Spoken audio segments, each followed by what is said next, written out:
ભાવનગર મહાનગરપાલિકા દ્વારા શહેરમાં સતત દબાણો દૂર કરવાની કાર્યવાહી હાથ ધરવામાં આવતી હોય છે. ત્યારે મહાનગરપાલિકાના નવા નિમાયેલા કમિશનર સુજીત કુમાર દ્વારા શહેરના કુંભારવાડા વીઆઈપી વિસ્તારમાં ડિમોલેશન માટેની કામગીરી હાથ ધરવાની સૂચના આપવામાં આવી હતી.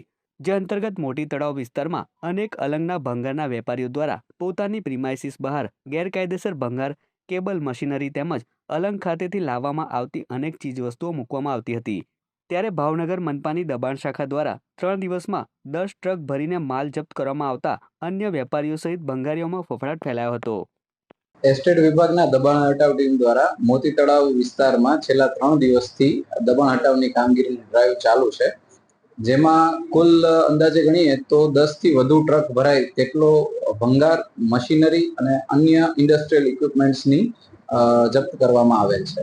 આસામીઓ દ્વારા આ બધો સામાન તેમના શેડ અથવા તેમની પ્રિમાઇસીસની બહાર રાખવામાં આવેલ હોય છે. આપણે વખતો વખત સૂચનાઓ આપેલી છે તથા આ અગાઉ પણ દંડ લઈને એ બધાની પાસેથી દબાણો જપ્ત કરેલા હતા. તેમ છતાં તાજેતરમાં દબાણ થવાના માહિતી અત્રે મળતા અત્રેથી આ દબાણ હટાવની કામગીરી કરવામાં આવેલ છે.